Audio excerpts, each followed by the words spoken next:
image très très pourrie.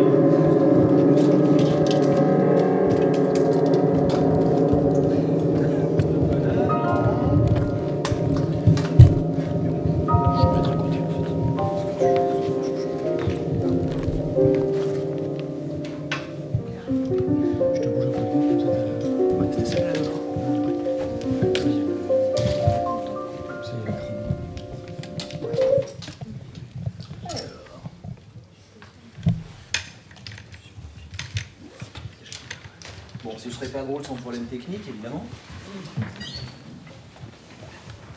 Je vous préviens que je ne peux strictement rien faire pour cette télécommande. La science-fiction, c'est là où tout marche. Ouais, c'est ça, c'est exactement ça. En même temps, il n'y a que quand on est dans ce genre de situation à faire un cours qu'un truc aussi débile qu'un lecteur DVD ne marche pas. C'est une grande règle comme ça de la vie.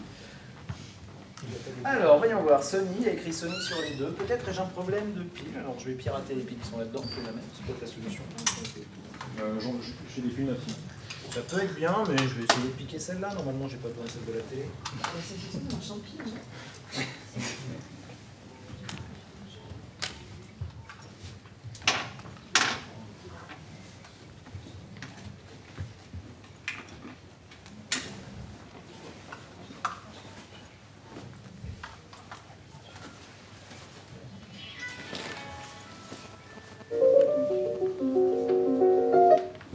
C'était bien ça. C'était bien ça. Juste une minute que je puisse regarder vite fait.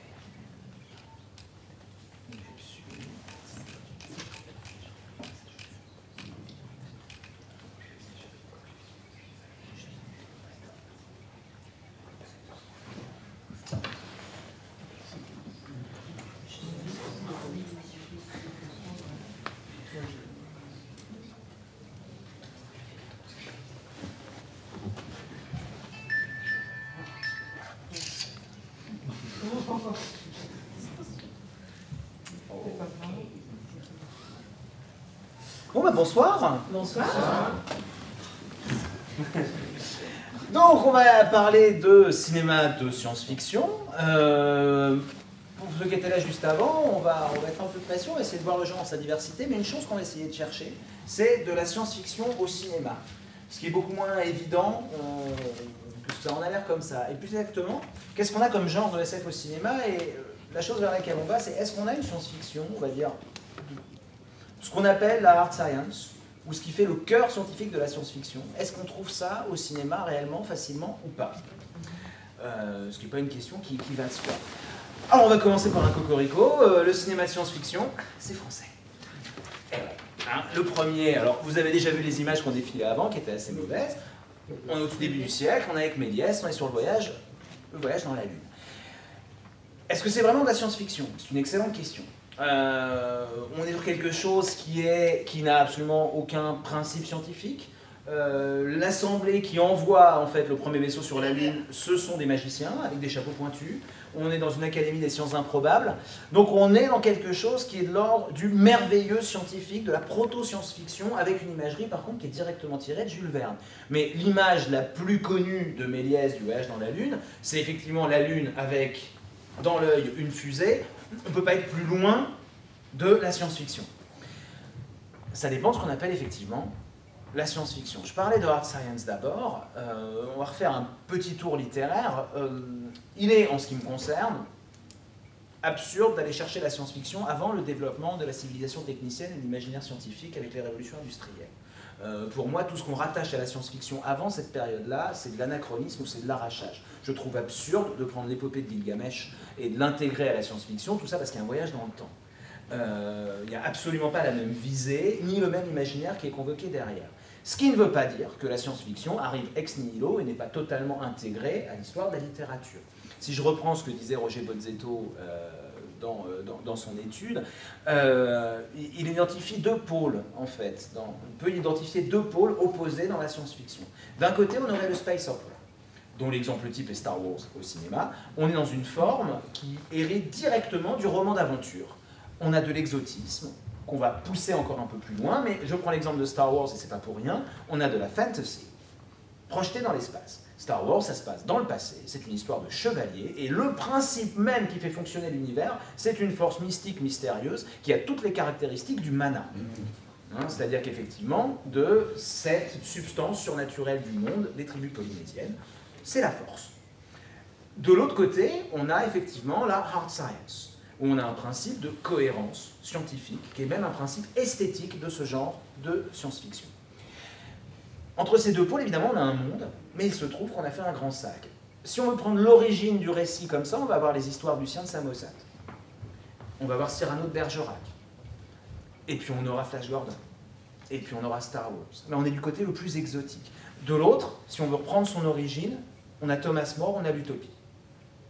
On est relié au monde, mais dans un monde qui n'existe pas. Mais l'écart entre ce monde-là et le nôtre est mesurable, il est fixé, c'est entouré de mer, à tel endroit précis, et ce monde-là est régi par un principe de cohérence interne absolue.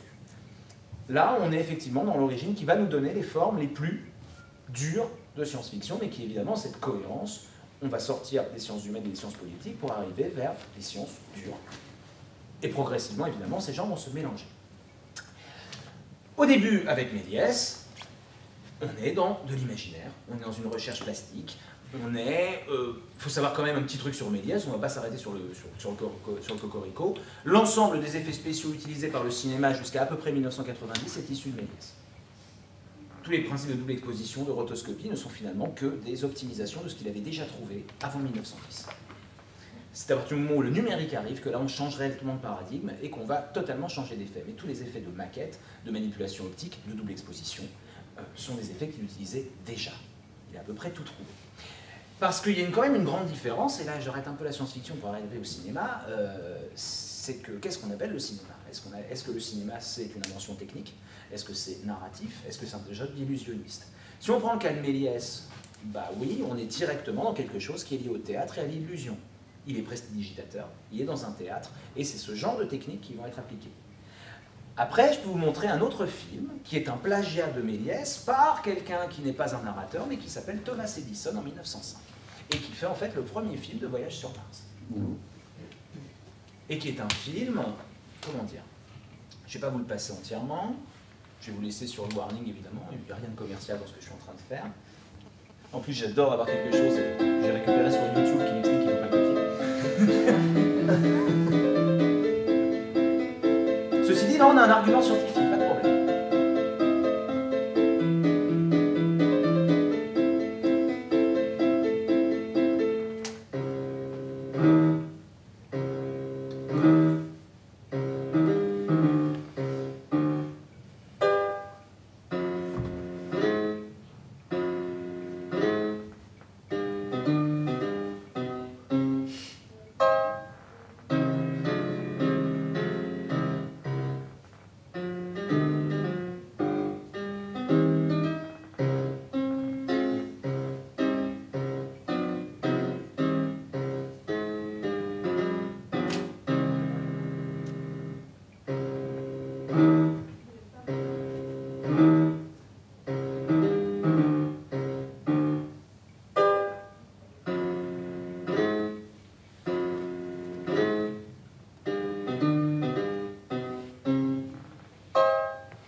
On a une première étiquette qui nous dit OK, reverse gravity, on a un argument scientifique, d'accord, mais derrière on a littéralement un saupoudrage de science.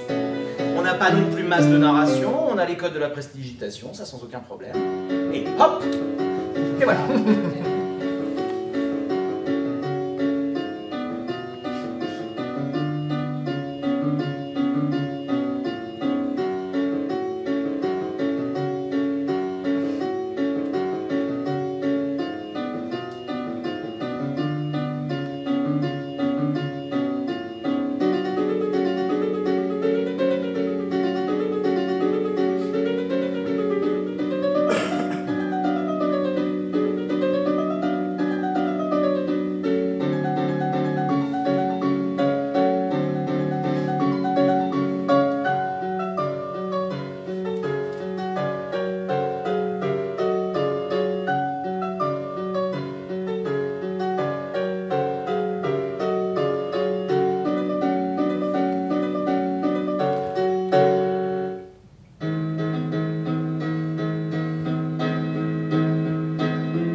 pénible, mais c'est quand même le premier martien de l'histoire du cinéma. Je dis ça parce que comme après, je vais pas arrêter de parler de films qui sont très très mauvais, il faut quand même voir de quoi on parle. Ça relativise.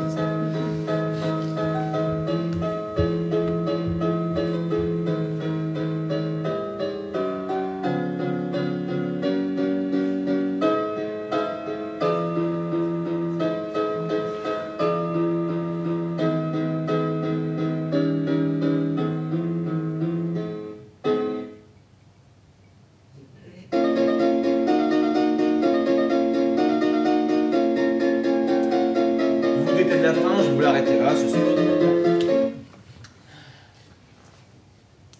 Pareil, je ne devrais pas comme ça critiquer mon objet, mais on est déjà, à cette période-là, on a déjà un monde entre ce qu'on fait en littérature et ce qu'on fait au cinéma, ça on est complètement d'accord. Mais ça va être une constante du cinéma de science-fiction.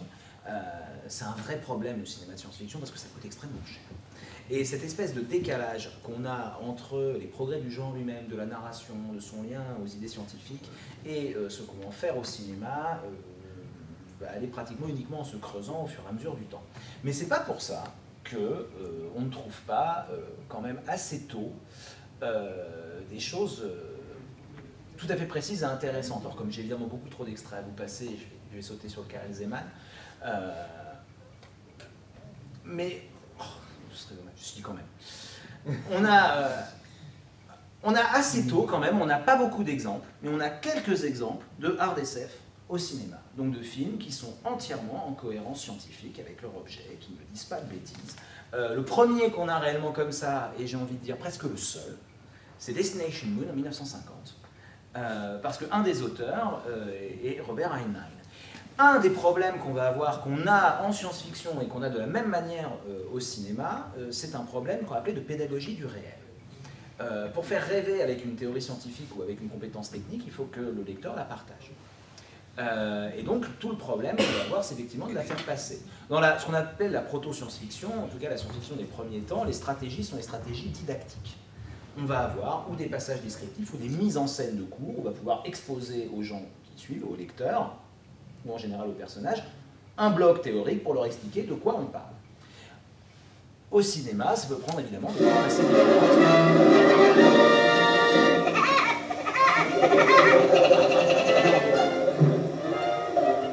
Busy man, dragging me all the way down here to talk about a rocket to the moon. It's ridiculous. Comic book stuff. Comic book stuff, eh? Life magazine doesn't think so. Nor Look, nor Pick, nor Collier's, nor your biggest daily newspapers.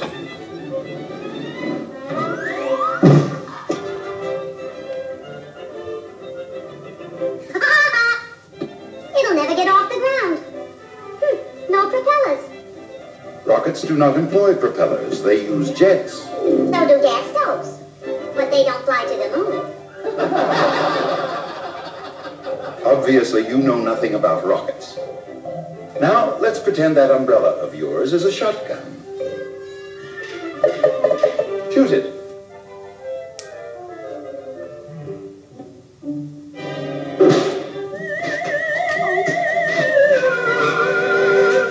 Who pushed me? The gun, Woody. The charge not only fired out of the muzzle, it kicked back with equal force against the barrel. It wouldn't happen again in 100 times. Shoot it at the ground a few times in rapid succession and see what happens.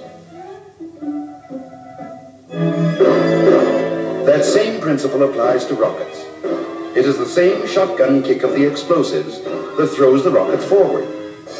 That kick, incidentally, is quite independent of the air around the rocket. It works just as well in a vacuum, or in outer space, which is a vacuum.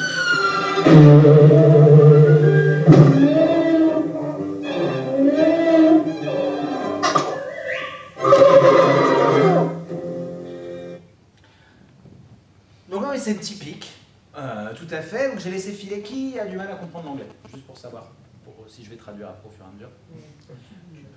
Là, ce que je laisse dans cette scène-là, ce qui est assez intéressant dans celle-là, et c'est pour ça aussi qu'elle est bien faite, c'est que même si on ne comprend rien au texte, franchement, on comprend parfaitement le principe de la propulsion.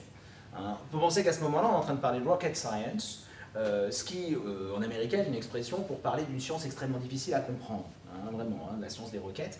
On est donc 18 ans avant, effectivement, les premiers pas de l'homme sur la Lune. Il n'y a absolument aucune erreur technique ou conceptuelle dans ce film-là, mais on parle de Robert Heinlein comme consultant, qui fera un deuxième film. Il va falloir attendre extrêmement longtemps après pour récupérer des choses qui soient aussi cohérentes. En fait, jamais. C'est vraiment simple. C'est un cas un petit peu unique, en tout cas dans les longs métrages. Et donc la multiplication de ce genre de scènes didactiques va être une des marques qu'on va avoir dans énormément de films de studio. Et bon, prendre un autre exemple ici. I shall now ask Dr. Ekstrom to outline the flight plan for Voilà, toujours le même problème, c'est on va essayer d'être précis.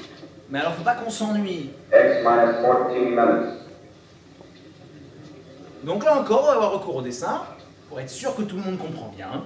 The distance between the Earth and the Moon at its closest proximity is 238,000 miles. We expect to cover this distance in approximately 48 hours. The first phase of our flight will be the ascent to an altitude of 300 miles. From the start, while we pass through the troposphere and stratosphere, until we reach the ionosphere, the flight will be controlled by our automatic pilot. After we have climbed through the atmosphere, we will turn the rocket into a parallel course with the surface of the Earth.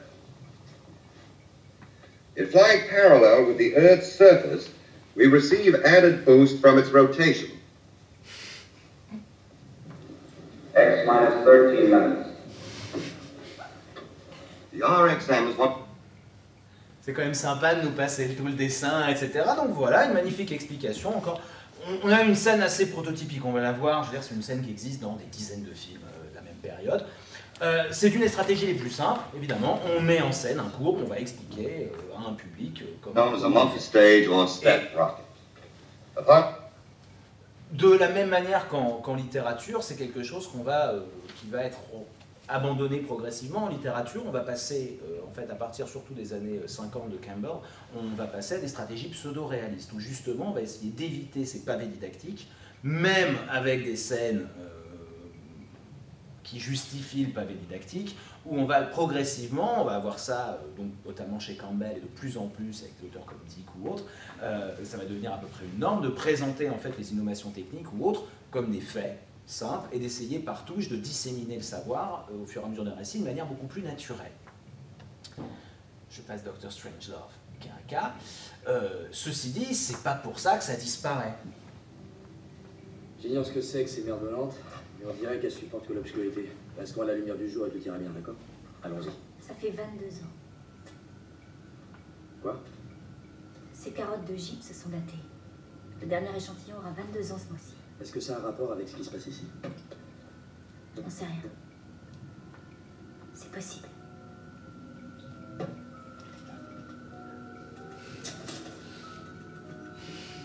Bah oui, rien ne vaut une bonne maquette.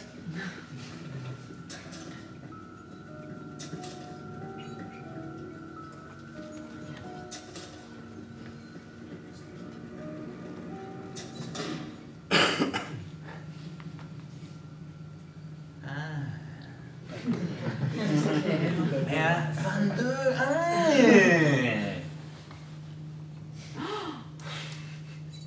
Ne dites pas que vous avez peur du noir. Bon, il y a des habitudes qu'on la vie dure quand même. Non, on est beaucoup plus récent. D'une manière générale, forcément, le cinéma, exactement comme la littérature, va suivre les modes et les paradigmes scientifiques qui se succèdent, qui ne suivent pas forcément d'ailleurs directement les vraies applications scientifiques. Mais on va simplement renouveler en gros les mêmes procédés. Oh, attends, j'ai des répliques. Oh, bien, bien, merci. Mais comment... Donc là, un autre exemple, un tout petit peu plus tard, on va dire. Je n'ai pas besoin forcément de préciser quel film il Il choisit. me faut une goutte de ton sang. De ton sang. Ah bon? Oh, oh, John, ça fait mal. Mais ça n'est rien, John. Ça fait partie du miracle du clonage. Bonjour, John. Bonjour, John. Bonjour, bonjour, John. Cloné de quoi? La technique d'extraction, l'œil n'a jamais recréé le brin d'ADN. Passons d'énormes blancs dans les séquences. L'ADN paléolithique de quelle origine? Peut-on trouver du sang de dinosaure vieux de 100 millions d'années?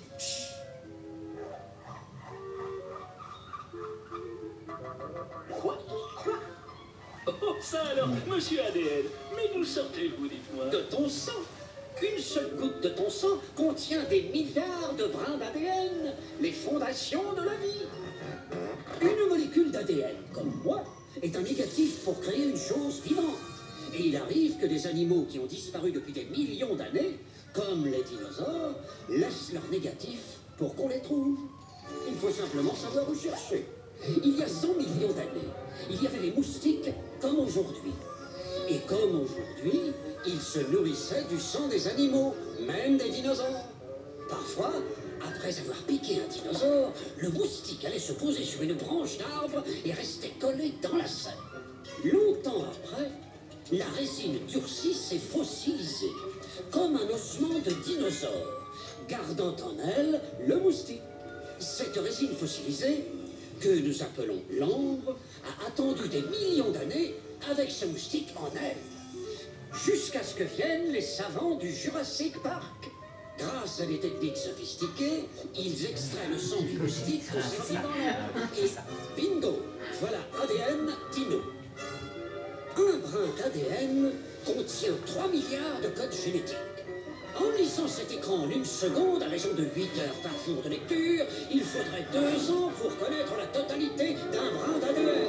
C'est aussi long que ça. Comme c'est très ancien, il y a plein de manques. Et c'est là que les généticiens entrent en jeu. Des superordinateurs et des séquenceurs génétiques automatiques dissocient le brin en quelques minutes. Et la reproduction en image virtuelle montre à nos généticiens les blancs dans les séquences d'ADN. On utilise tout l'ADN d'une grenouille pour combler le manque et reconstituer le code. Ouf. Et maintenant, nous pouvons créer un bébé dinosaure. Tout ça est provisoire, bien sûr, ce sera accompagné de musique. Donc on retrouve évidemment les mêmes éléments avec, bon, quand même une petite dimension supplémentaire. On est chez Spielberg, donc là on a en gros une mise en abîme de la mise en scène. Hein, on a vraiment effectivement la fascination du public, on commence à voir effectivement les stratégies qui sont un peu moins pataudes, c'est-à-dire qu'on a un public de scientifiques qui va directement parler de théories dont on n'a pas entendu parler, on ne va pas avoir de A à Z, on va nous balancer un fragment juste au milieu, eux ils savent, ils ont des noms techniques qui font vrai, on a cet effet de réel très très utilisé, et en même temps on a vraiment cette idée de parc d'attraction, c'est-à-dire qu'on a vraiment en abîme cette idée de la science amusante comme spectacle, et la réflexion qu'elle induit est elle aussi un spectacle, et évidemment la puissance de l'image va nous permettre d'accepter la totalité de la chose sans aucun problème. Il y a des fois où c'est, là encore, on arrive à l'accepter sans trop de problèmes. Ça passe, c'est quand même assez plausible. Hein. Le problème de la science-fiction n'est pas la vérité, c'est la plausibilité. Hein, soyons bien, parce que de manière générale, quand on parle de film, oui, bien sûr. Là, ça passe aussi parce que c'est présenté sous la forme d'un film un peu pour les enfants, dans le cadre d'un parc d'attraction. Voilà. Donc s'il y a des raccourcis, voilà, c'est parce que c'est un film. C'est pas ça, et c'est pour ça qu'à la fin, il le précise. Ouais, en plus, là, c'est pas fini, mais il va y avoir de la musique et tout, vous inquiétez pas, on va l'optimiser, mais complètement. Ça permet justement de le faire passer. On fait passer la vulgarisation par la forme même, comme on le vulgarise pour que vous compreniez bien qu'on ne vous donne pas tous les détails, mais on vous donne suffisamment de pistes pour que vous ayez l'impression que c'est concret. Mais il y a des fois, pour rester chez le même réalisateur, il y a des fois où le caractère scientifique de ce qui est dit devient extrêmement obscur. Alors je soumets à votre sagacité une scène culte du cinéma de science-fiction qui est censée être le moment où on nous explique la théorie scientifique derrière l'ensemble du film. Dites-moi ce que vous en pensez, c'est une scène bien connue.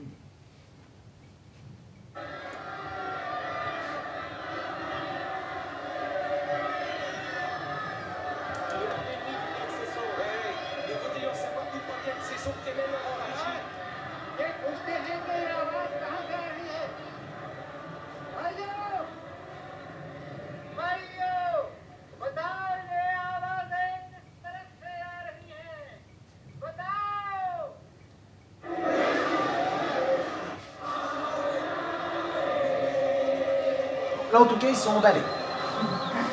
Alors, lui, il est complètement surréaliste. Mesdames et messieurs, bonsoir. J'espère que vous parlez tous le français.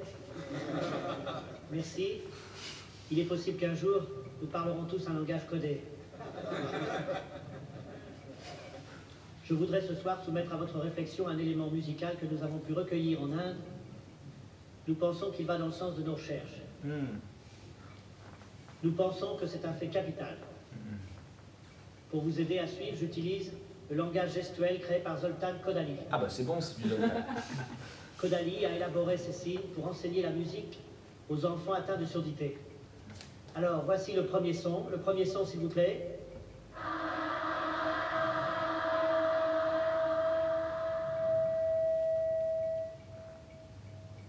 Voici le deuxième son.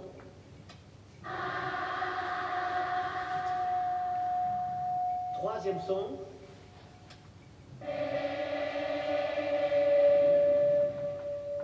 Quatrième son, c'est la même chose. Le cinquième, qui est le dernier.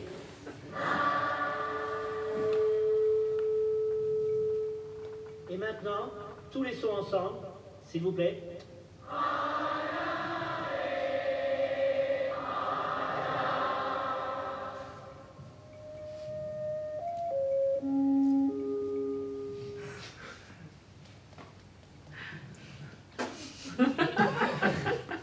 Alors là, limpide.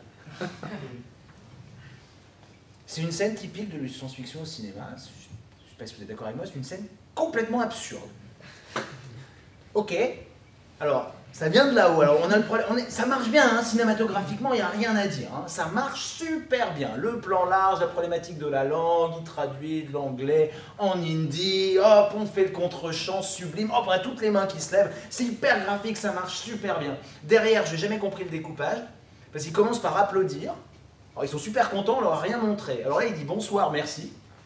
Mais il leur a encore rien dit en fait. Donc ils applaudissent à quoi? On ne sait pas. Et puis derrière, voilà, il y a des sons. Alors je ne sais pas si vous avez remarqué, hein, quand il dit c'est la même chose. Ben non, non, c'est la même chose après. Et puis bon, il y a cet élément surréaliste de celui qui manipule. Moi, c'est lui qui me marque, hein, cette scène-là. Là, on est quand même dans la précision scientifique du cinéma de science-fiction. Alors, c'est un avis personnel, Spielberg n'a jamais réussi à finir un film de science-fiction correctement.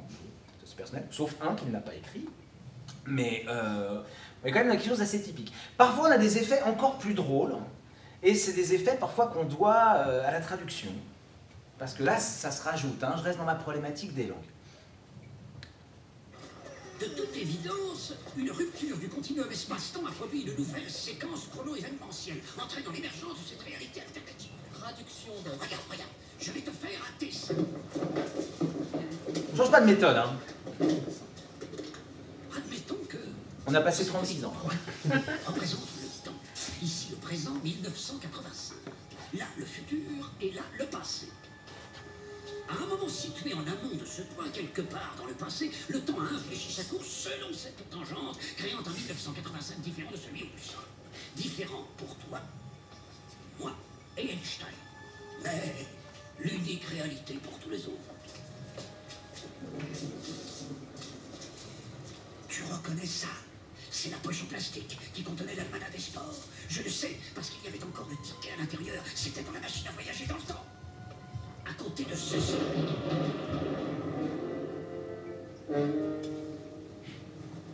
Le pommeau de la canne de Biff. Je veux dire le vieux Biff, celui du futur. Exact. C'était dans le véhicule spatio-temporel parce que Biff était dans ce véhicule. Et il avait emporté l'almanach. Oh la vache. Vois-tu? Pendant que nous étions dans le futur, Biff s'est emparé de ce livre, a volé la DeLorean et a remonté le temps pour se donner l'almanach à lui-même à un certain moment du passé. Regarde. C'est écrit, noir sur blanc, Biff a gagné son premier $1 million en pariant dans une course de chevaux en 1958. C'était pas un coup de chance, il savait, parce qu'il avait tous les résultats des courses dans l'almanach des sports. Jusqu'ici, c'est nickel en termes théoriques. Il n'y a rien à dire. Ouais. Une question, c'est que s'il est parti dans le temps, il aurait dû directement changer le temps, donc dans le futur, il aurait dû directement changer, non? Pas forcément. Pas forcément. Le problème, c'est que là, on maîtrise très mal les modifications du passé. On ne les maîtrise pas très très bien. Hein, tout ce qui arrive, c'est ma faute. Si j'avais pas acheté ce sale bouquin, on serait jamais tombé dans ce pétrole. Donc on a en plus un paradoxe. Le futur, vous voulez? Si tu préfères. En tout cas, cela montre comment les voyages dans le temps peuvent être utilisés à mauvais escient et pourquoi le véhicule spatio-temporel doit être détruit une fois que nous aurons rétabli la situation. C'est ça, on n'a qu'à retourner vers le futur et empêcher Biff de voler la DeLorean. Erreur! Parce que si nous partons dans le futur, à partir de ce point du temps, nous arriverons dans le futur de cette réalité dans laquelle Biff est un homme tout-puissant, malfaisant, et marié à ta propre mère, et dans laquelle... Voilà ce qu'il advient de moi.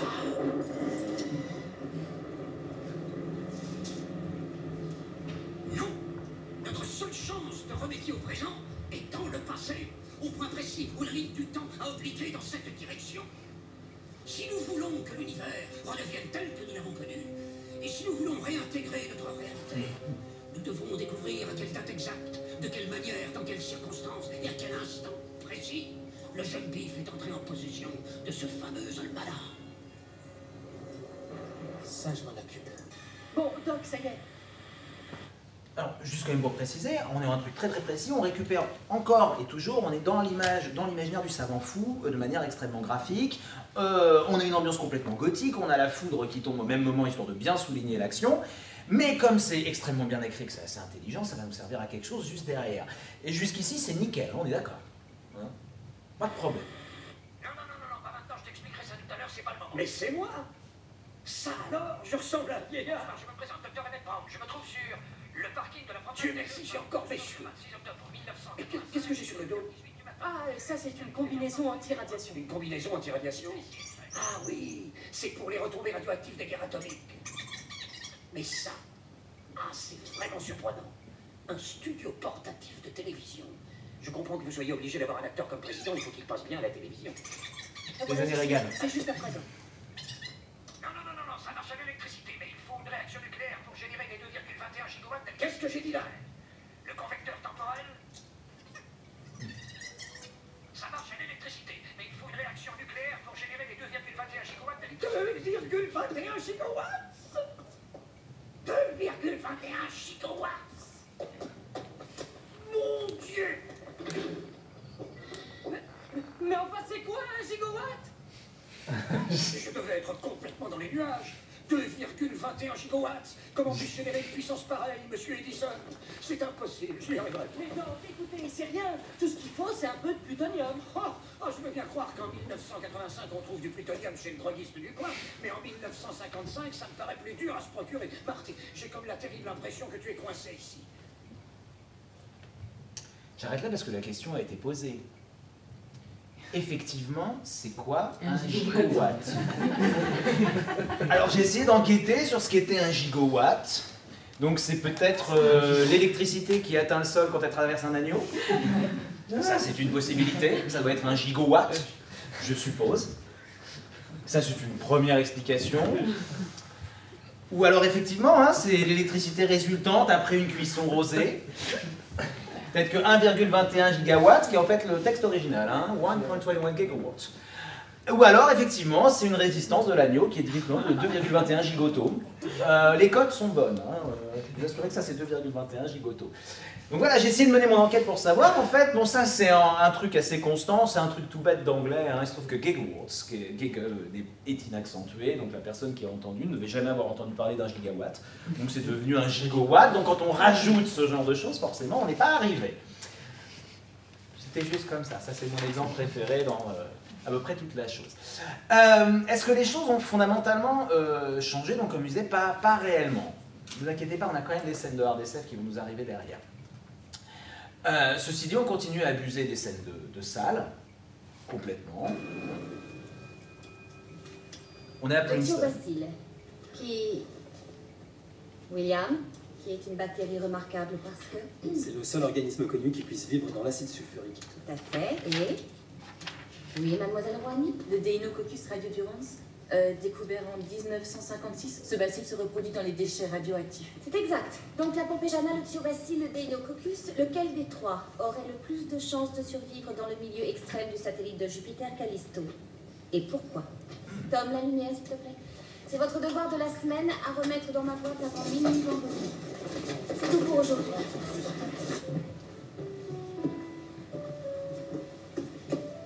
Je ne ferai pas ça. Il ne sera pas déçu. C'est éclatant.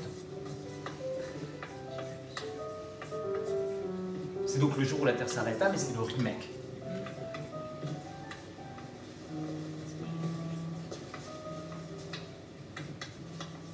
C'est bien connu. C'est plus facile de poser une équation à 4 mains avec le piano derrière. On a 2 fois la puissance intellectuelle. En plus, il y en a un des deux qui est extraterrestre. Voilà. Ok. Nickel. Là, on a bien compris. Ok. Et là, il divise par 0. Paf! Est-ce possible?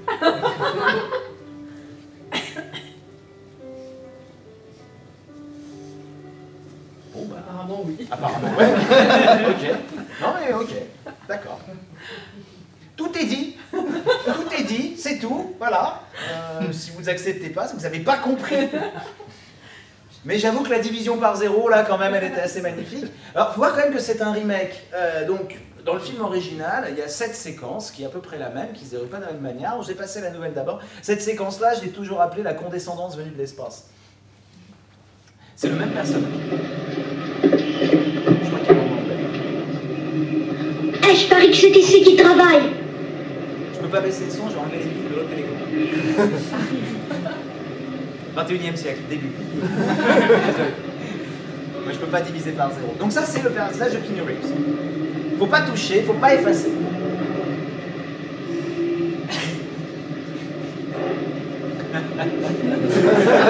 Qu'est-ce que c'est que tous ces trucs sur le tableau noir?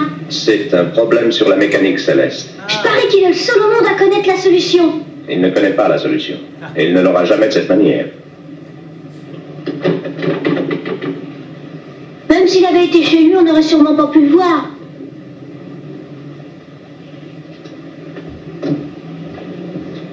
Eh, où allez-vous? S'il est aussi insaisissable, nous ferions bien de laisser une carte de visite. Les VF n'ont pas non plus progressé en quelques dizaines d'années.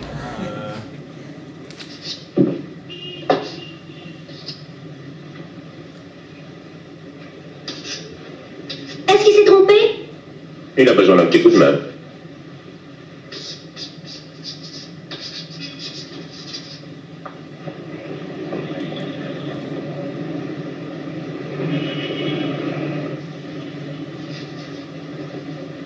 Que faites-vous là? Comment osez-vous écrire sur ce tableau? Vous rendez-vous compte que le professeur travaille sur ce problème depuis des semaines? Il pourra le résoudre maintenant. Comment êtes-vous entré? Que voulez-vous? Nous voulions voir le professeur Barnard. Il n'est pas là et il ne rentrera pas avant ce soir.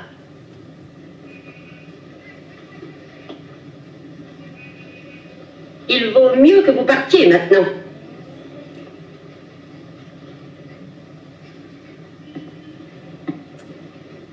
Voulez-vous remettre ceci au professeur? C'est un extraterrestre qui habite à... Je crois qu'il demandera à me voir. Évidemment, surtout quand ils savent faire des maths.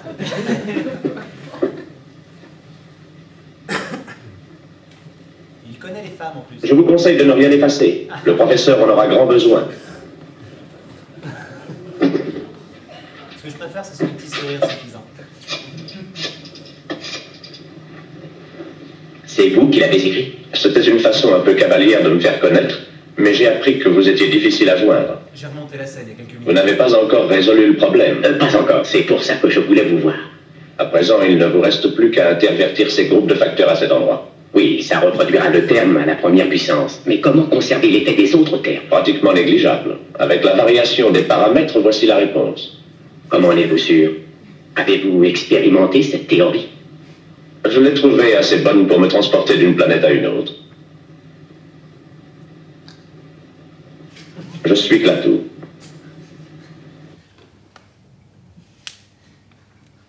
C'est limpide. Rien à rajouter.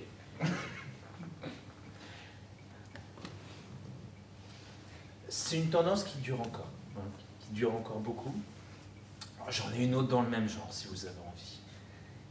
Bon, c'est une de mes préférées, d'un film absolument merveilleux pour ça. savoir, ça s'appelle les cancres du président.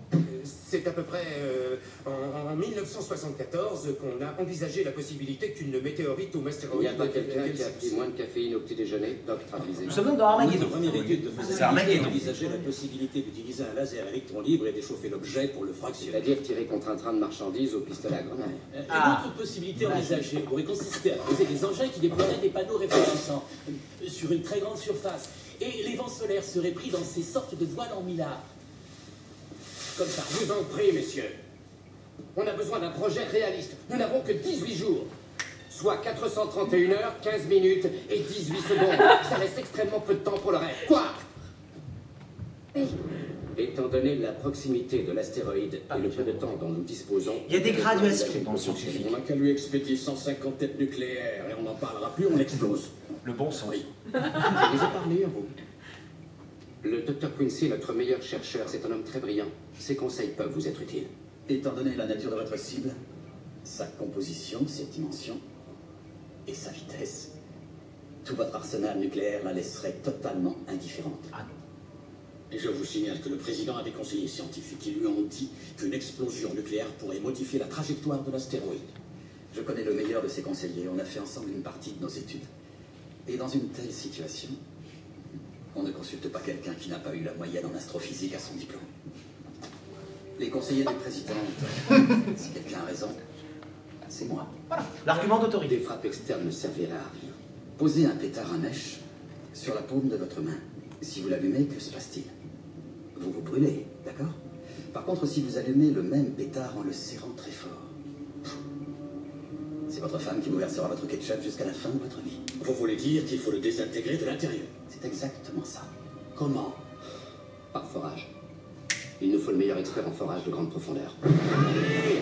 Avec-moi, Yanos! Allez! Viens ici de monter! Débloque la balle de voiture! Voilà. Une poche de gaz! On appelle le complexe militaro-industriel américain repose sur une industrie de l'énergie, sur des compétences vraiment précises. Ce qui est très intéressant dans Armageddon, et c'est là qu'il est tout à fait typique de son époque, c'est qu'on a donc cette scène centrale qui nous explique le principe. Donc pas de problème, on a tout, comme d'habitude, on a les maquettes, on a les gens en train de nous expliquer, on a des choses qui ne marchent pas. Donc forcément, on met des gens qui ont tort pour que celui qui ait raison ait vraiment raison. On a tout l'enrobage autour, c'est l'argument d'autorité. Les conseillers du président n'ont pas la moyenne en astrophysique, lui il sait, jusque-là c'est limpide, il nous fait une image, on a bien compris. Et donc derrière on embauche Bruce Willis. Alors là, il faut être honnête, on ne peut pas prendre ce film de manière réellement polie. C'est un film qui joue en fait, on va dire, on dirait guts en anglais, en français, pour vraiment bien le traduire, on pourrait dire trip. Ou étant donné, alors j'avoue que je n'ai pas avoir vu la VF depuis extrêmement longtemps, c'est le film où le langage est certainement le plus sexiste de ce que j'ai jamais vu, on va dire que c'est les tripes contre les principes de la physique. Ce qu'on voit juste après, en fait, c'est que là on a bien compris le principe. On a donc une phase de simulation dans ce film-là qui se passe dans une piscine, où donc Ben Affleck, qui est l'héritier, le beau-fils de Bruce Willis, explique à un moment qu'il faut y aller à fond, il faut y aller à fond, il faut y aller à fond. Et évidemment, quand il y va à fond, le simulateur casse le trépan. Donc il ne faut pas y aller à fond, il faut y aller progressivement. Mais là, on ne peut pas y aller. Et donc on a exactement la même scène à la fin du film, mais là, cette scène, elle est réelle. Ils sont vraiment sur l'astéroïde en train de forer. Et là, on a la passation de pouvoir entre les deux, où Ben Affleck, qui le clame depuis 1 heure de film, le simulateur se trompe. Il faut y aller à fond. Et donc il y va à fond. Et il ne casse pas son trépan. Et oui, la tripe est supérieure à la physique. C'est tout. Donc il faut vraiment insister au milieu du film sur le principe scientifique pour être sûr que ça passe. Mais la fin du film est très très claire, je veux dire, les lois de la physique se plient devant la tripe américaine. Pour parler poliment. Je suis beaucoup plus poli que le film, en fait. Mais bon, je vais finir quand même sur un autre archétype quand même qui est absolument merveilleux, sur celui-là. Alors ça, c'est le film censément de science-fiction, qui est plutôt un film catastrophe, mais avec un argument science-fictionnel au début. C'est le film avec le scénar le plus court de l'histoire du scénar. Je veux dire, il y a même à peu près autant de scénarios que dans le film de Edison que vous avez vu tout à l'heure. Je vous le passe direct, on en parle juste après. Donc là, on doit être à peu près à 2 minutes de film. Bon, le son est pourri, je vous dis. Donc voilà, on est scientifiques de partout sur la planète, il fait chaud. Le seul plan qu'on a avant, hein, il y a un des scientifiques, on pense qu'il est scientifique, il est dans la rue, il a chaud. Donc là, il regarde des graphiques. Il met les lunettes, c'est important les lunettes. Dans les années 90, on avait le portable pour contrôler le monde. Hein, Jeff Goldblum pouvait sans problème trianguler la position de sa femme dans la Maison Blanche avec un petit portable. Le même qui avait une prise USB interplanétaire qui lui permettait de se connecter sur l'interface du vaisseau mère alien et même d'y afficher un petit crâne. Ah non, mais un ordinateur portable dans les années 90, c'était pas comme aujourd'hui, quoi, c'était puissant. C'était vraiment de l'USB, c'était vraiment universel. Et alors là, on a une éruption solaire, et c'est la première fois que les neutrinos causent une réaction physique. Ça n'a pas l'air bien. Et il fait chaud. Il fait très chaud. Et attention, c'est un Indien, il est habitué à ce qu'il fasse chaud. Mais là, on n'a pas encore tout à fait compris. Il y a un problème au centre de la planète. Alors, on va représenter un truc rond, il y a un puits, et on va finir la démonstration. C'est quoi le problème des neutrinos qui ont un effet physique? Ben voilà, hein. Une image vaut mieux qu'un long discours. Qu'est-ce que ça fait?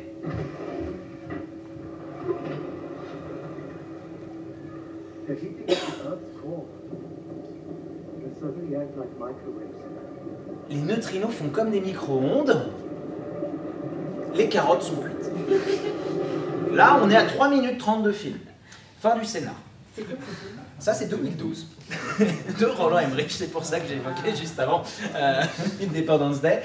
À ce niveau-là, bon, on est d'accord, on n'a pas trop progressé. Mais alors celui-là, c'est de démonstration. 3 minutes chrono, les carottes sont cuites, les neutrinos font comme des micro-ondes, ça fait bouillir le centre de la Terre. Donc je suppose que le petit puits, là, qui est au premier sous-sol, est relié directement au centre de la Terre. Sinon, ça n'a aucun sens de lui ouvrir le truc. Mais bon, c'est un bon puits, quoi. Et donc, le coup de la Terre, ce serait du métal en fusion, tout ça, non, vous oubliez. Non, c'était pas chaud. Là, maintenant, c'est chaud. Et on est mal. Vaut mieux pas trop s'apesantir sur ce genre de scénario. Si, quand même. De temps en temps, ils le font exprès, quand même. Si, quand même, quand même. Vous savez qu'on n'a jamais vérifié que notre équipement était parfaitement fiable. Ah, merde. C'est vrai, mais à cause pas. Comme tu dis, oui. Tant pis, il est trop tard pour s'en faire. Bah oui, on va pas s'en faire parce qu'on porte en toute illégalité des accélérateurs nucléaires sur nos combinaisons. Oui. Allez, préparons-nous. Branche-moi, toi.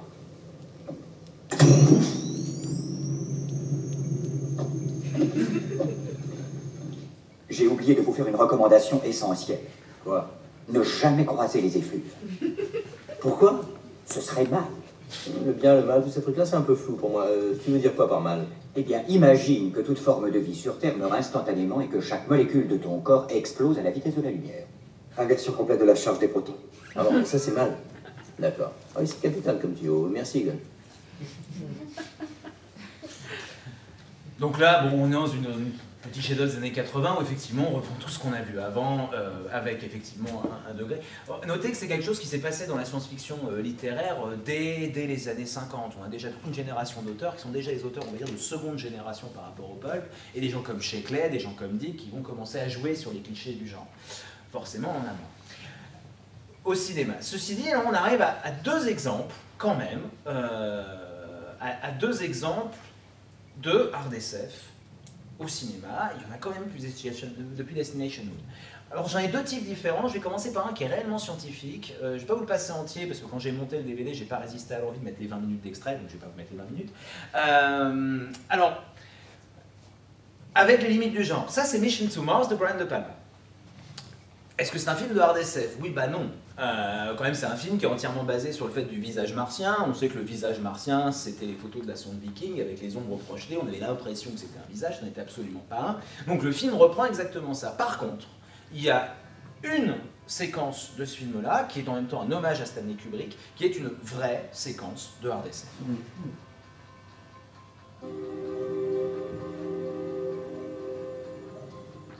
Distance 67,83 en approche.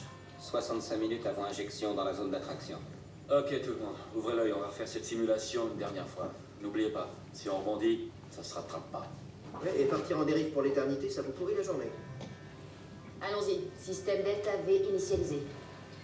Chargé centrale auxiliaire principale. Centrale chargée.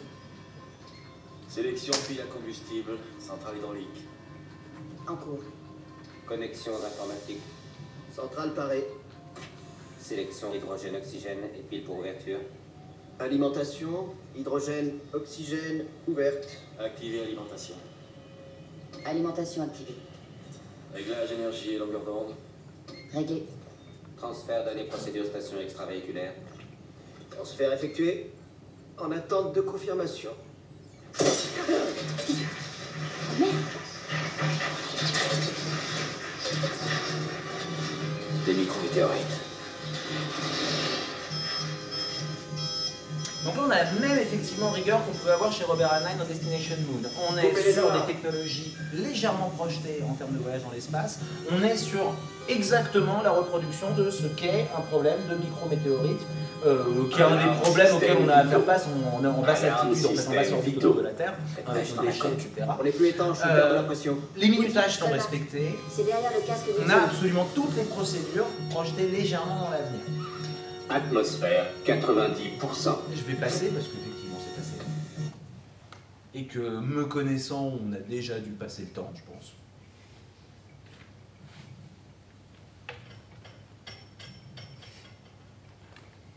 Et je dois arriver à l'autre phase qui est juste après, parce que juste cinématographiquement c'est une tuerie.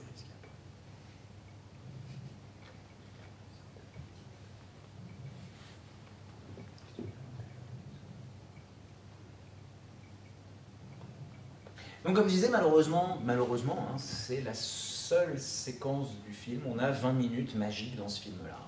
On a un début extrêmement énervant qui se passe dans un barbecue en famille avec l'évocation du souvenir qui est extrêmement pénible.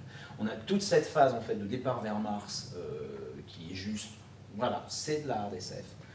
Comme je dis, c'est tellement rare qu'on est content d'en trouver de temps en temps. Et puis à la fin, évidemment, on reprend Mars avec le visage, on repart dans quelque chose qui n'a strictement rien de réaliste, ça c'est pareil. Alors pour dire, on a effectivement extrêmement peu des séquences comme ça qui soient effectivement des séquences de hard SF.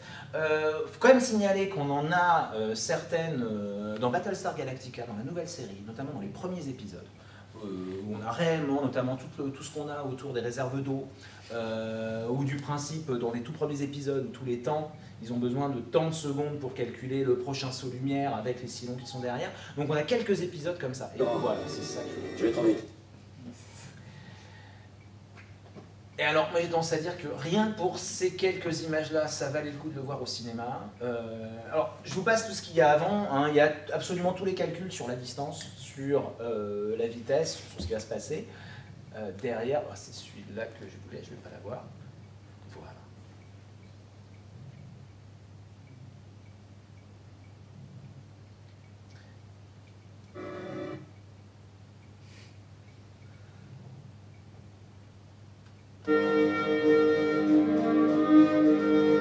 Donc là, évidemment, on est en même temps dans l'hommage à Kubrick. Et on a une des très rares, je trouve, représentations et construction du seul dans le vide. Et de cet effet absolument agoraphobique de l'être qui se retrouve seul dans une appartement. C'est extrêmement rare. Alors ça, au cinéma, c'est du bonheur. J'aimerais bien l'avoir en 3D, ça. Mais j'aime ça la 3D, je suis gourmand. Troisième dimension, ça me manque. Tu passes pas Fortress 2 d'ailleurs. Cette séquence, elle est fabuleuse, je maintiens. Cette séquence, elle est sublime. C'est pour ça que moi, la fin du film m'a d'autant plus énervé, parce que cette séquence-là, j'étais là, je m'attendais. Alors, on a déjà le monstre avant cette séquence-là. Qu'est-ce que tu cherches à voir? La Terre. Dites, quand on sera rentré chez nous, ce serait pas mal d'essayer de refaire ce coup-là en simulation. Où en est le carburant? Je suis à 50%. Je vois toujours pas le 6 mois.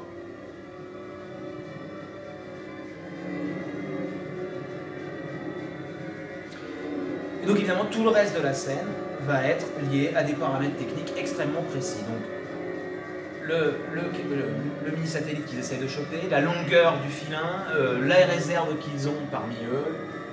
Ce point-là, je suis désolé pour la compensation de mouvement qu'il est sur la télé. Il est là.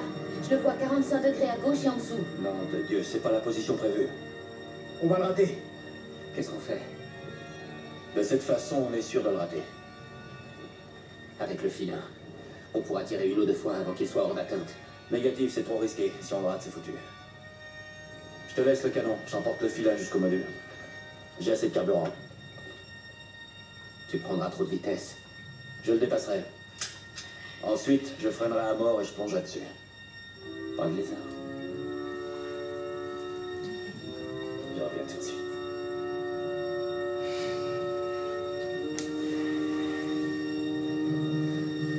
Décroche-moi. Tu peux y aller.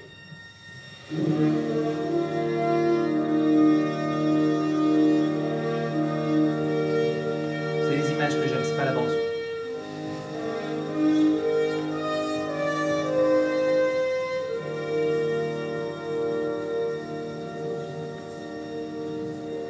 Ça va, la trajectoire est bonne. Je ralentis un peu.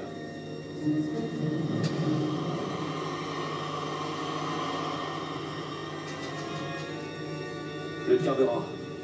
Je vais trop vite. Encore trop loin.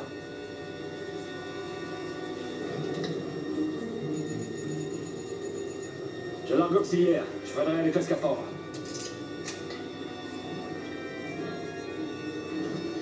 Pourvu que... Ok.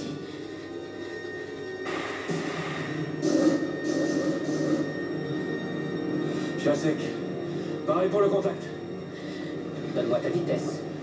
Ça va sûrement secouer un peu. Ta vitesse. 32.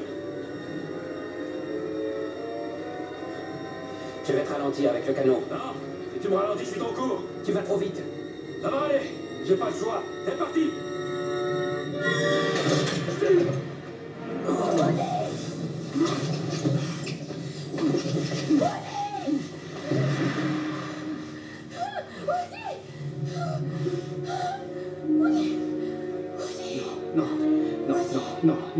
Non.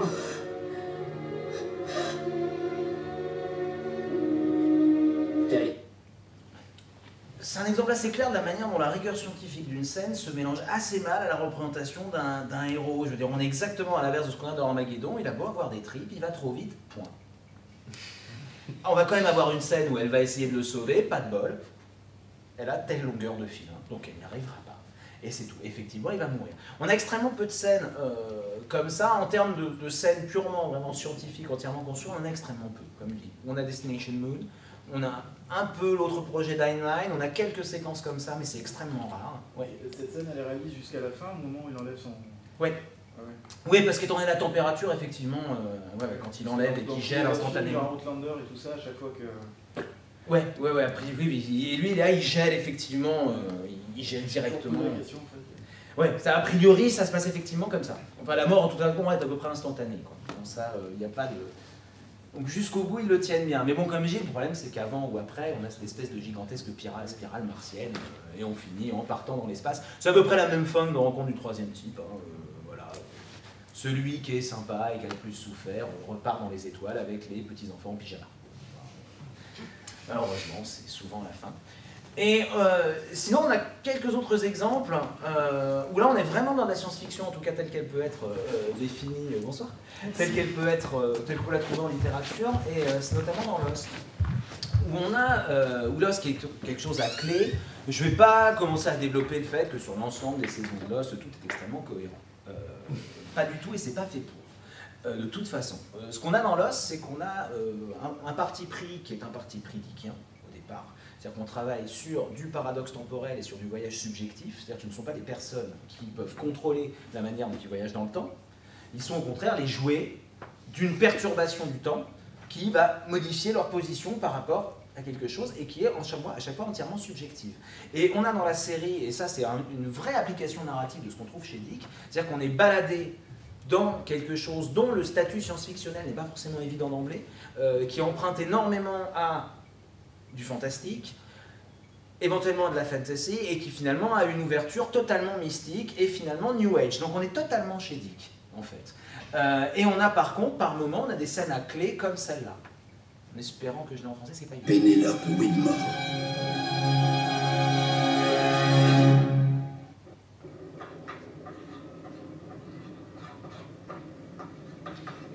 cet exemple-là de voyage relatif. C'est arrivé. Ah, ça y est. Ah, oui.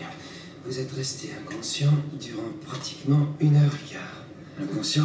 Oh oui, oui, tout à coup, pouf, état catatonique au beau milieu d'une phrase. J'ai dû vous traîner jusque-là. Alors, j'imagine que vous êtes retourné dans le futur? Ouais. Combien de temps? J'en sais rien. 5 minutes. Pourquoi ça m'arrive tout le temps? J'imagine que dans votre cas, la progression est exponentielle. À chaque nouveau voyage, vous avez un peu plus de mal à revenir. Si j'étais vous, je ferais attention en traversant la rue.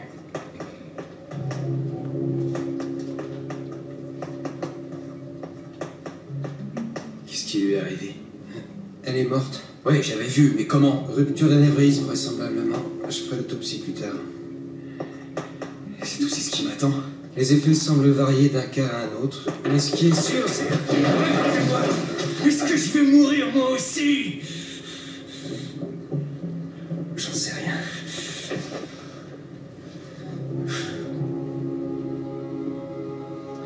Je pense que le cerveau d'Héloïse n'a pas tenu.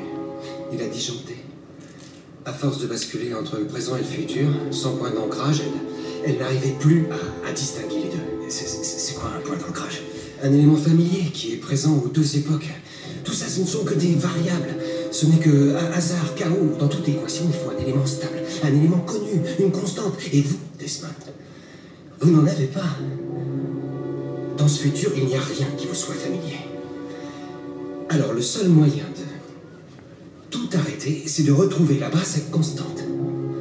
Un repère, quelque chose auquel vous tenez énormément. Et qui existe également ici, en 1996. Cette constante, ça peut être une personne. Oui, possible. Mais vous devez entrer en contact avec elle. Vous disiez être sur un bateau, au milieu de nulle part.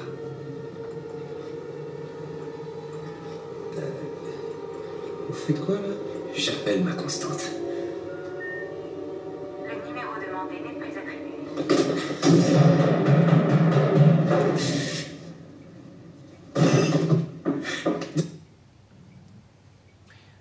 En fait, cette scène-là, en gros, est sur l'ensemble des saisons, c'est à partir de cette scène-là qu'on comprend à peu près comment ça fonctionne. Donc on ne comprend pas vraiment comment ça fonctionne, parce que c'est pas l'idée.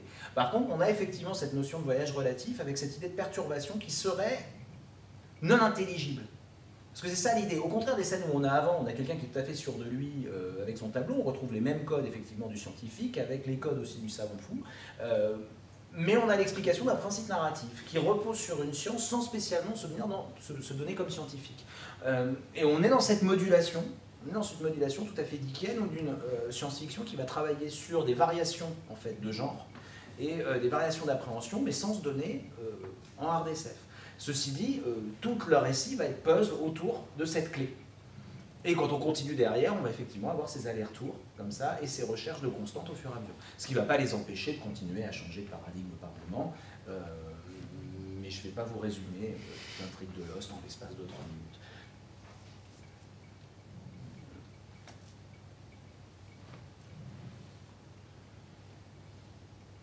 On va finir sur une ou deux choses.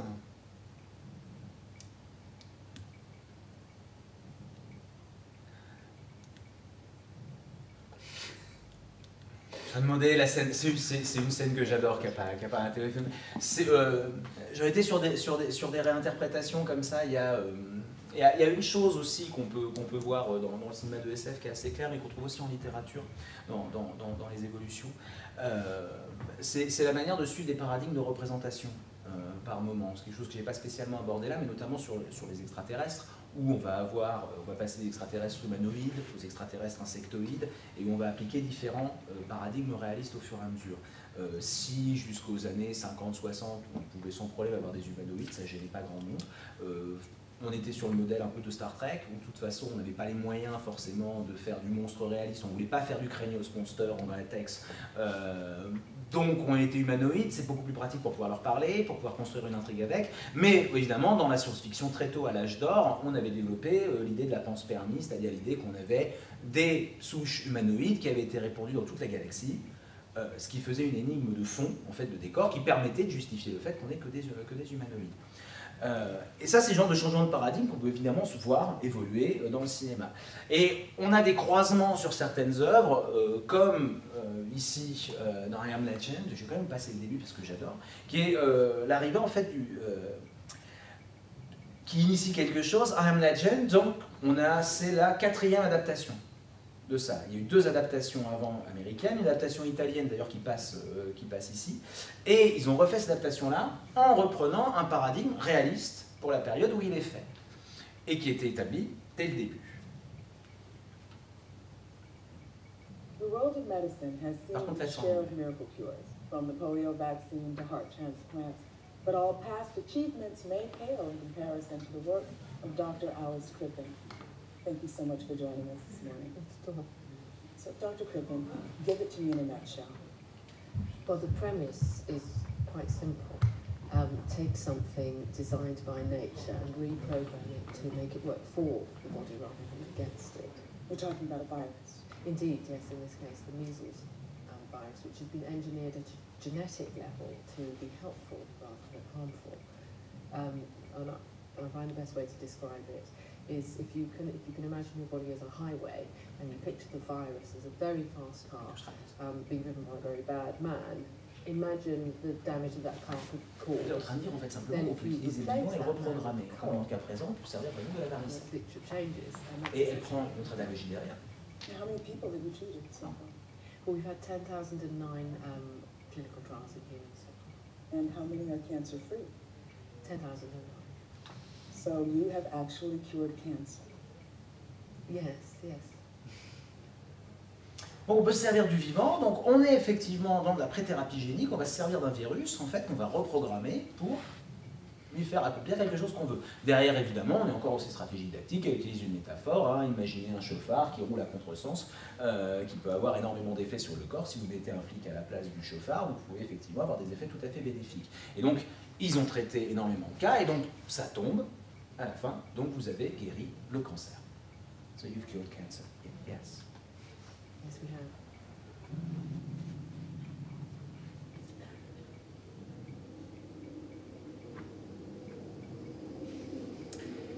C'était pas une bonne idée.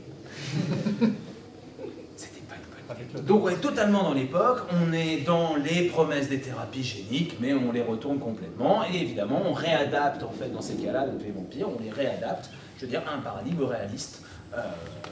On peut avoir ce genre de passerelle, The Flatiron Building, on a absolument tout pour bien reconnaître. Donc on a un retour à l'état sauvage, et ce qui est et une des choses qu'on retrouve un peu plus qu'on retrouve récemment en fait entre les documentaires et entre les films, c'est des correspondances. C'est-à-dire qu'au fur et à mesure que en fait les problématiques écologiques, notamment de développement durable, ou qu'on a une prégnance de plus en plus importante des sciences et techniques sur notre quotidien, on a une interpénétration de plus en plus grande entre des formes de science-fiction et des formes de documentaires prospectifs.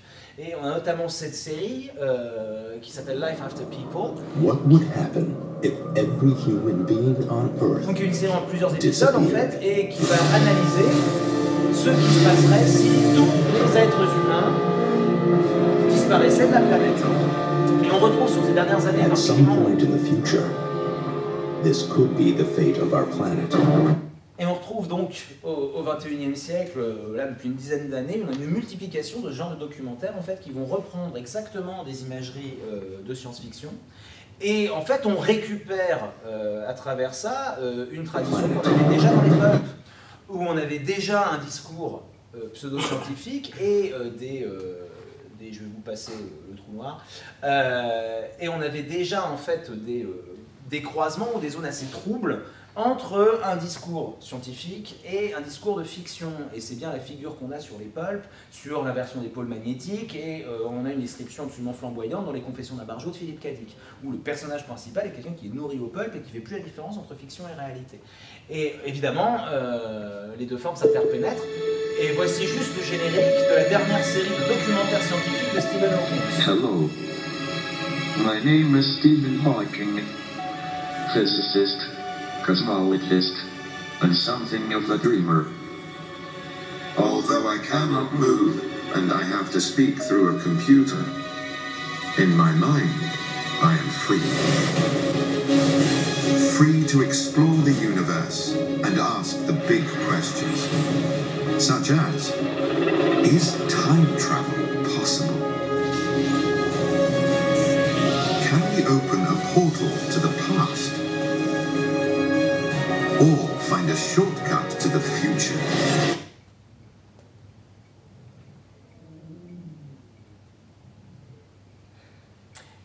Et au-delà de l'imagerie, ce qui est très intéressant dans cette série, c'est que déjà on récupère énormément de choses qui faisaient partie de l'imagerie d'Apple et des parasciences. Et en fait, tout ce numéro-là, notamment, nous explique l'impossibilité du voyage temporel, non pas par des calculs physiques, non pas par des calculs d'énergie, mais par la représentation très simple d'un paradoxe temporel, exactement comme on pourrait l'imaginer en science-fiction. Donc j'avance juste pour que vous puissiez voir la situation. On a droit à tout hein, dans le générique, on a droit absolument à tout. Et en fait, il parle voilà, de ce paradoxe-là.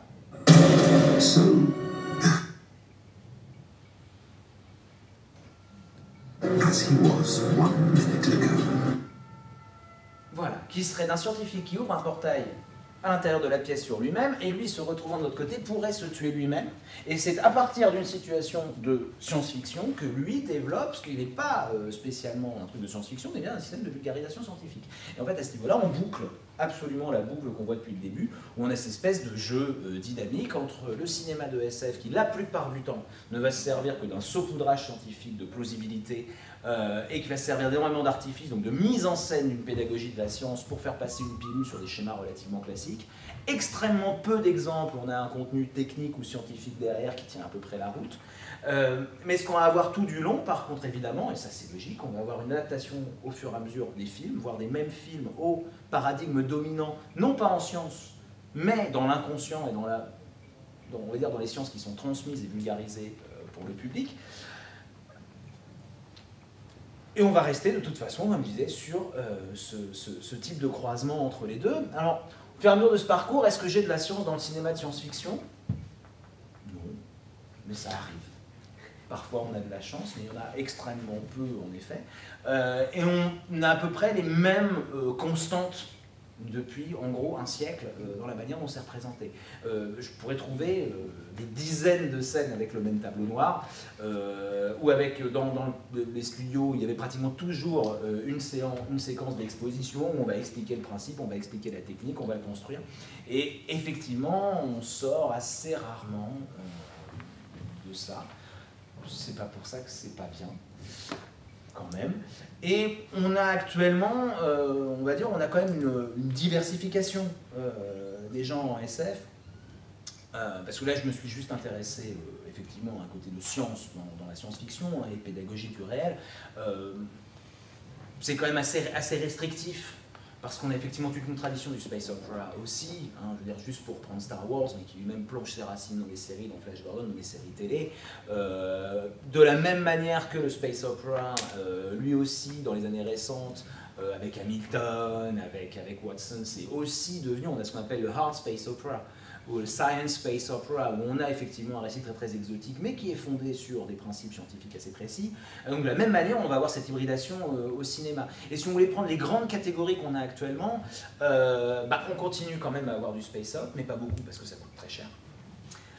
C'est le problème. Et on a de la SF noire, donc on est dans la lignée de Blade Runner, c'est vraiment cette lignée qui va mélanger effectivement à la suite de Ridley Scott plus ou moins des éléments de polar et des réflexions philosophiques.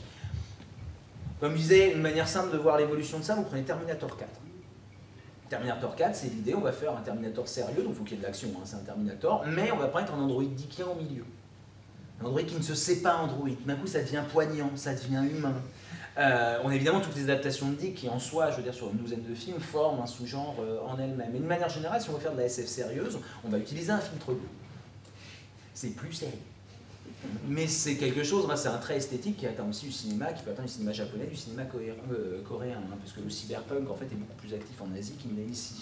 Ils ont déjà passé à autre chose, alors que ça reste le genre dominant en science-fiction pour donner manière. En tout cas, ils en produisent beaucoup plus que nous. Et on a, de manière un peu plus récente, mais c'est pas une tradition récente, et on a cette tradition en France, une science-fiction, un peu comme dans Lost, en fait, qui va jouer en fait, sur un trouble entre du réalisme, de la science-fiction, en restant tout le temps entre les deux. Soit on va avoir quelque chose de très réaliste avec très peu de décalage, science-fictionnel, on est purement dickien comme dans Eternal Sunshine de Spotless Mind. On a aussi toute une tradition, et qui là est dominante en France en fait, de science-fiction et surréalisme, qui sont complètement liés historiquement chez nous. On va avoir beaucoup d'expérimentation plastique avec la science-fiction. Et on peut remonter à Je t'aime d'Alain Resnais, mais même sur des productions récentes qui ne sont pas forcément extrêmement intéressantes en soi. Je pourrais prendre L'Autre Monde, je ne sais pas si vous avez vu ce film, avec Louise Bourgoin. Comment dire, c'est un film noir, donc attention, il y a du suicide. C'est un film contemporain, donc il y a un monde virtuel. Est-ce que j'aime ce film? Non, c'est assez mal écrit. Par contre, en intention, on a toujours ça. Il y a une vraie intention plastique derrière, d'avoir un film qui soit moitié animé, moitié en images de synthèse. Comme d'habitude, on a des gros problèmes de budget dans ce pays quand on veut faire de la science-fiction, mais c'est pas que ici, non, soyons honnêtes. Il est extrêmement dur de produire un film avec beaucoup d'effets qui soit à la fois intelligent. Parce que 100 millions de dollars, c'est antithétique avec un film intelligent. Parce qu'il ne faudrait pas qu'un large public qui mange du popcorn dans une salle américaine puisse comprendre le film et qu'il ait envie de revenir. Ça aide pas le cinéma de science-fiction, ça l'a jamais aimé. Et puis on a tout un ensemble de films aussi qui se développent, comme No Way of Life, comme Primer, comme autres, où on a effectivement très peu de décalage science-fictionnel, pratiquement pas d'effets spéciaux, mais où tout va reposer sur des jeux de montage et de mise en scène, beaucoup de paradoxes temporels, des choses comme ça. Donc là, j'en ai pris une image très brossée, et puis avec l'idée de ne pas faire quelque chose de forcément très touffu et plutôt drôle. Mais on n'a pas à se plaindre spécialement de la science-fiction au cinéma. Enfin, en tout cas en France, on n'a pas à rougir de notre tradition, parce qu'on peut toujours se dire, effectivement, la télévision anglaise est beaucoup plus produite que nous. Des choses comme le Guide du Routard Galactique, comme Le Jour des Triffides, la BBC a une énorme tradition d'adaptation de science-fiction que nous, on n'a pas. Mais ceci dit, on dit souvent qu'il y a très peu de science-fiction au cinéma, à la télévision en France, mais il y en a très peu d'une manière générale. À part des moments où on a des politiques de studio aux États-Unis ou en Angleterre ou au Japon, on n'a guère que ça comme logique industrielle, on va dire, où vraiment on a une production significative et constante. Et encore, quand je dis constante, faut le dire extrêmement vite. Et quand on regarde le bilan finalement de ce qui est développé en France, et puis comme on est les premiers, on aura de le dire, finalement sur l'ensemble des films qu'on a, on a énormément de choses intéressantes aussi, même si elles ne sont pas forcément complètement abouties. Même si en tant que lecteur, il est forcément dur d'adhérer tout le temps au cinéma de SF. Et je ne parlerai pas de Prometheus parce que j'en parlerai demain matin en table ronde. Et je peux si vous voulez. Mais voilà, est-ce que vous avez des questions? Qu'est-ce que vous pensez du scénario de la soupe aux choux? Non mais la soupe aux choux, c'est ça qui fait mal au genre. C'est ça qui fait mal au genre, quoi. C'est le scénario, quoi. Juste le scénario du film de Pépé qui pète et qui appelle des extraterrestres grâce à ça. Voilà. Et pourtant sur le papier c'est bon sur le papier, mais non, c'est c'est la soupe aux choux. C'est ça qui fait mal au genre, c'est ce genre de film. C'est quand même pas de bol. Moi j'en ai une aussi, dans les doublages, ce qui était très marrant, c'était les Star Wars, l'épisode 4, en fait, Chewbacca s'appelait Chip le tabac, il avait traduit littéralement, et 6PO s'appelait 6PO, alors qu'il s'appelle C3PO normalement. Ouais. Alors, c'est 3PO, donc en même temps c'est pas mal. Bon mais pour Star Wars et les traductions, prenons un truc très simple. La première erreur de traduction dans Star Wars, c'est les titres. C'est le retour des Jedi. The plus adjectif donne groupe pluriel. Aucun doute sur cette règle-là, elle est de base. Donc déjà de base, et ce qui est rigolo, c'est que c'est une erreur de trad qui induit une erreur d'interprétation. C'est pas le retour du Jedi, il n'était pas Jedi quand il est parti. À la fin du film, c'est bien l'ordre des Jedi qui revient. Alors on peut leur accorder le bénéfice du doute, il y a une fois dans tous les 6 films où on utilise Jedi en tant que nom, not from the Jedi. Mais par contre, tout le reste du temps, ce sont effectivement des adjectifs. Hein. The Jedi are keepers of the peace. Mais ça